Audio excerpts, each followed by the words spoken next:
1,00,000 మంది శివభక్తులతో కలిసి మహారుద్రాక్ష పూజలో పాల్గొనండి. వెంటనే కాల్ చేసి మీ పేరును నమోదు చేసుకోండి. ఈ మధ్య కాలంలో సిజేరియన్ డెలివరీకి చాలా మంది ఇంట్రెస్ట్ చూపిస్తుంటారు. ఎందుకంటే ఆ నొప్పులు భరించడం అంత ఈజీ కాదు అని. కానీ మళ్ళీ చాలా మంది నొప్పులు భరించినా పర్వాలే, నార్మల్ డెలివరీ అని. సిజేరియన్ దగ్గరకు వచ్చేసరికి మీలాంటి గురువుల దగ్గరకు వచ్చి, పండితుల దగ్గరకు వచ్చి, గురుగారు నేను ఏ టైంలో డెలివరీ చేయించుకోవాలి మా పాపకి, ఏ టైంలో ముహూర్తం, ఏ రోజు బాగుంది, ఇవన్నీ తీసుకుంటారు. బ్రహ్మాండమైన ముహూర్తం మీరు చెప్పేస్తారు, బ్రహ్మాండమైన రోజు మీరు చెప్పేస్తారు. మరి నిజంగా అలా మీరు చెప్పినట్లు ఆ టైంలో అది న్యాచురల్గా కాదు, మనం క్రియేట్ చేసుకొని డెలివరీ, మరి భగవంతుడి ఆశీస్సులు జాతక రీత్యా ఎలా ఉంటుంది?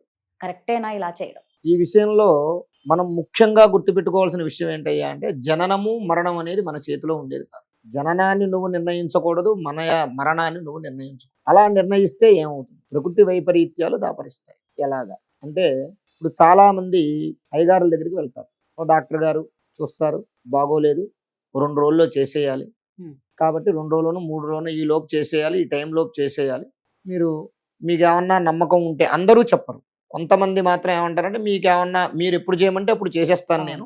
ఎందుకంటే అండి, వాస్తవంగా డాక్టర్లు కూడా ఒక మనిషిని చంపాలని చూడరు, ఒక ఇబ్బంది పెట్టాలని చూడరు. వాళ్ళ ప్రయత్నం వాళ్ళు చేస్తారు. కొంతమంది ఏం చేస్తారంటే, మీకు ఏమన్నా నమ్మకం ఉంటే, మంగళవారం, శుక్రవారం, అమావాస్య, మీకు అట్లాంటి నమ్మకాలు ఏమన్నా ఉంటే వెళ్ళి మీకు ఎవరైనా ముహూర్తం ఏమైనా చెప్పేవాళ్ళు చూసుకుని వస్తే ఈలోపు నేను చేస్తానని చెప్పి చాలా మంది ఏం చేస్తారు, మా దగ్గరికి వస్తారు. వచ్చి అయ్యా ఫలానా టైం ఉందండి, ఒక వారం రోజులు టైం ఉంది, ఈ వారం రోజుల్లో మంచి రోజు చూసి చెప్పండి అన్నప్పుడు, మా లాంటి వాళ్ళు పెద్దలు ఎవరైతే ఉంటారో, పంచాంగం కాస్త జ్యోతిష్యం తెలిసిన వాళ్ళు ఎవరైతే ఉంటారో, సిద్ధాంతం తెలిసిన వాళ్ళు, నాన్న ఫలానా రోజు ఆపరేషన్ చేయించుకో బాగుంటుంది. దీన్ని ఈ ముహూర్తాన్ని డెలివరీ కోసం చెప్పినటువంటి ముహూర్తం కాదు. గుర్తుపెట్టుకోవాలి ఆ విషయం. చాలామంది పొరపాటు పడతారు. ఏమిటి అంటే, వైద్యం కోసం ఇప్పుడు మనం పంచాంగం తీసామనుకోండి, ఓ డాక్టర్ గారి దగ్గర చూపించుకున్నాం, ట్యాబ్లెట్లు ఇచ్చారు, మందులు వాడడానికి ఒక ముహూర్తం, వాడంటే ఏ వారం వాడకూడదు, ఏ రోజు అట్లా. అలాగా ఆపరేషన్లు చేయించుకోవడానికి ఒక ముహూర్తం ఉంటుంది, శస్త్రచికిత్స అంటారు, శస్త్రచికిత్సకి సంబంధించిన ముహూర్తాలు ఉంటాయి. అలా మేము కేవలం శస్త్రచికిత్సకు సంబంధించిన ముహూర్తాలే పెడతాం, కానీ నువ్వు ఈ డెలివరీకే చేసుకో, ఈ డెలివరీలో చేసుకుంటే నీకు మహత్తర జాతకుడు పుడతాడని మాత్రం మేము చెప్పి మాత్రం పెట్టం. ఎందుకు పెట్టం అని అంటే, కొంతమంది ఉన్నారు పెట్టేవాళ్ళు, దాన్ని నేను తప్పుగానే భావిస్తాను, తప్పుగా ఖండిస్తాను ఖచ్చితంగా. ఎందువలనయ్యా అంటే, ఇప్పుడు ఒకడు వచ్చి ఏమంటే నాకు మహర్జాతకుడు పుట్టాలి, మీరు మంచి ముహూర్తం పెట్టండి అంటారు. సరే, మనం ఫిబ్రవరి 23వ తారీఖు 24వ తారీఖు చూసి పెట్టాం. ఈలోపు అమ్మాయికి నొప్పులు వచ్చేసాయి, 15వ తారీఖు 16వ తారీఖు నొప్పులు వచ్చేసాయి, వాడు చేయించేసుకోవాలి ఆపరేషన్. అంతేగాని మహత్తర జాతకుడు పుడతాడు 23వ తారీఖు దాకా ఆగాలి అని అంటాం మూఢత్వం, అవివేకం. అటువంటిది మాత్రం ఇంకొంతమంది ఉన్నారు.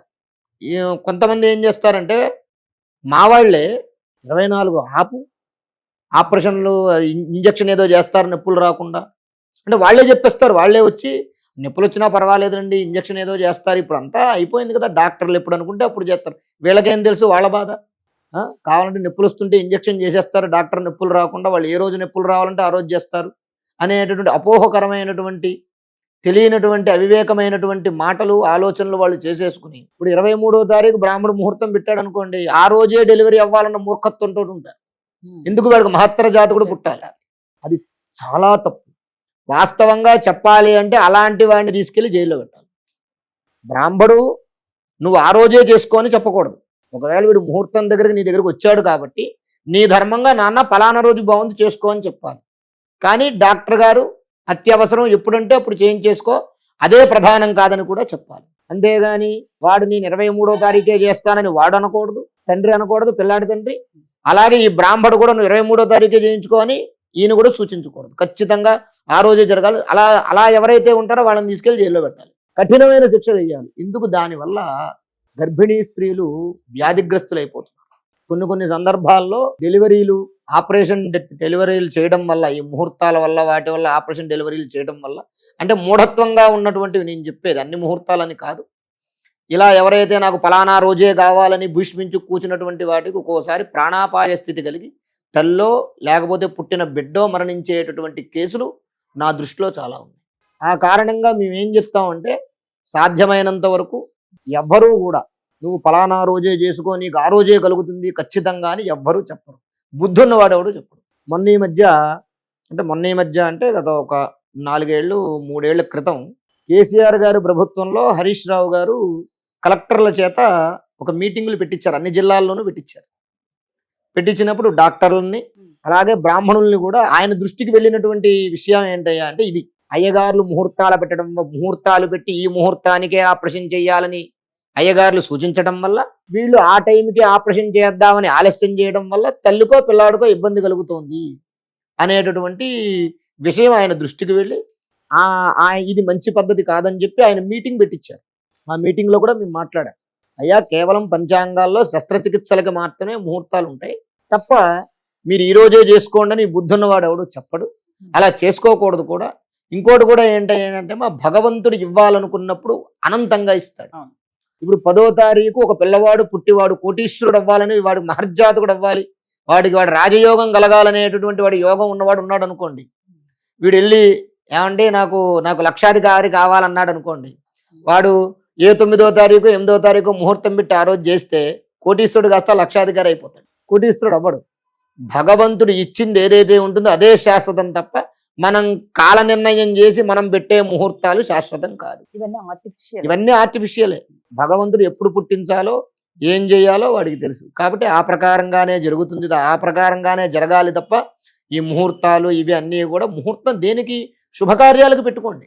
అంతేగాని ప్రసవానికి ఇలా ముహూర్తాలు పెట్టి బిడ్డ పుట్టేవాడు జాతకుడు అవుతాడో దరిద్రుడు అవుతాడో నిర్ణయించటానికి మనం ఎవరు, యోగి అవుతాడో మహాజ్ఞాని అవుతాడో. ఏమండి పుట్టేవాడు మహర్జాతకుడై వాడు ప్రధానమంత్రి అవుతాడనేటటువంటిది ముందే తెలిస్తే బిడ్డ పుట్టక ముందే NSC బెటాలియన్ ని ఆపరేషన్ థియేటర్ ముందు పెడతారు. అంతే మరి, గుర్తుపెట్టుకోండి, అది ఎవ్వరికీ తెలియదు. ఎవడి యోగం ఎలా ఉంటుందో ఎవరి జాతకం ఎలా ఉంటుంది అనేది ఎవరికీ తెలియదు. ఇప్పుడు విజయ్ గారు ఉన్నారు, సీఎం అవుతారని ఎవరైనా అనుకున్నారా? ఊహించనటువంటి పరిణామం. అంతే తప్ప అసలు ఆయనే అనుకుని ఉండడు, నాకు తెలిసి నేను ఈ స్థాయికి వస్తానని ఆయనే అనుకుని ఉండరు. కష్టపడ్డాడు, నిలబడ్డాడు, ఏదో చేశాడు. అలాగే మనకి ముందు తెలియదు ఎప్పుడు ఎవడ పుడతాడో ఏ టైంలో ఎవడ పుడతాడో తెలియదు. కాబట్టి మరణానికి కానీ జననానికి కానీ ముహూర్తం మన నిర్ణయం చెయ్యకూడదు అనేది శాస్త్ర ప్రమాణం. నమస్కారం. శ్రీ మహాగణాధిపతయే నమః. ఆరోగ్యము, ఐశ్వర్యము, ఆనందము, ఆర్థిక లాభం ఇవన్నీ కలగాలంటే ఆగస్టు 11వ తారీఖు మంగళవారం రోజున మేము నిర్వహించేటటువంటి 1,00,000 రుద్రాక్షల పూజలో పాల్గొనండి. పరమేశ్వరుడి యొక్క అనుగ్రహం వల్ల సర్వ విధములైనటువంటి కష్టాలు నివారణమై ఐశ్వర్యాలు కలుగుతాయి. 1,00,000 రుద్రాక్ష పూజలో పాల్గొనేటటువంటి వారు స్క్రీన్ మీద స్క్రోల్ అవుతున్నటువంటి నంబర్లకు కాల్ చేసి రిజిస్ట్రేషన్ చేసుకోగలరు. స్వస్తి.